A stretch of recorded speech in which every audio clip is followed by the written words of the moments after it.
VR in bits and pieces. Some of them you may not call them as VR. For example, the CFD analysis, which is a simulation of how air flows through over the wing. That we are using extensively. Also for the structural analysis, we are using things extensively. But there are other areas. Also, we are using simulator. So we are able to fly the aircraft using, there are certain tools. Like there is a tool called flight gear, or similar visualization tools are there. And one can write the program of aircraft logic into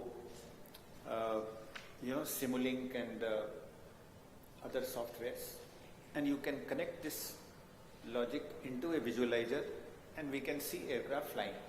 Connect it to Google Map, and then you can fly from, say, Bangalore to Pune, and you will see all that is there on the terra firma or on the ground.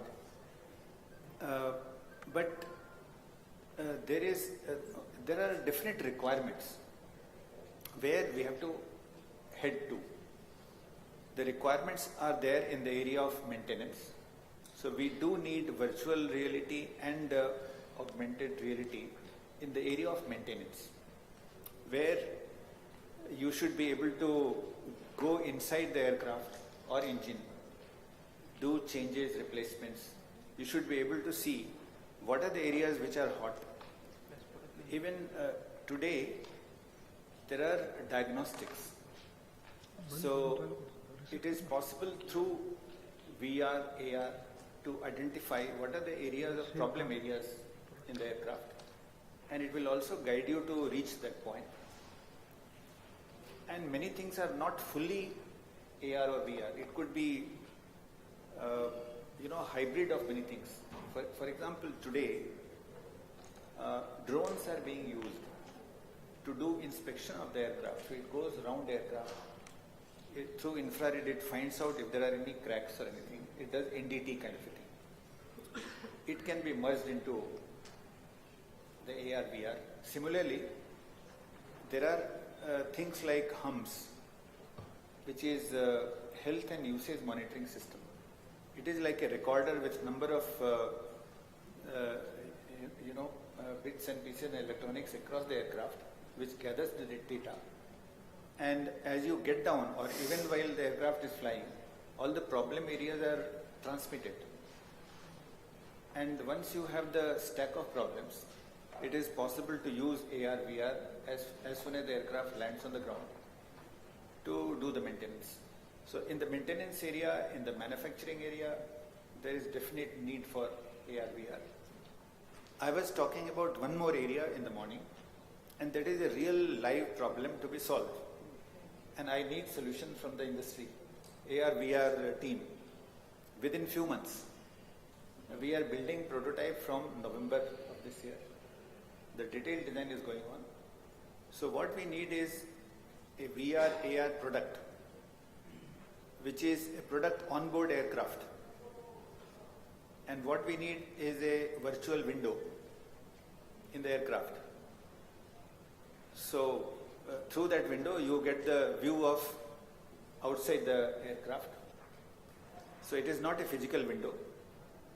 And there is a requirement which I mentioned in the morning. We need to have overlap of virtual and physical window. So that is the kind of requirement I have. If there is anyone interested, it is a live problem. You can start working on prototype of that. If you are able to develop 5 prototypes, then you are on board that program, and then we can build 1200 aircraft. That is the kind of projection for that. So if there are any questions on this, we can answer. Thank you, Mr. Arunakar. When we were discussing after lunch, what we were discussing was any technology like VR or AR, unless it is adopted by the medium scale and small scale industries, it will not really percolate. Otherwise, it will always remain with some big, big companies using it. I can see from a medium scale organization like you, do you feel that virtual reality or AR as a solution is nice to have, good, but not for me because that is very expensive? If we were also talking during our lunch time, if we can find a method of pay as you go or a combination of VR, AR as service plus hardware purchase as capital, if it is a combination of it, it should make sense in short term for us. It is not like something good to have. We need something which will help and accelerate the design process and product realization. Yeah, so it's a kind of a circle. If the technology is adopted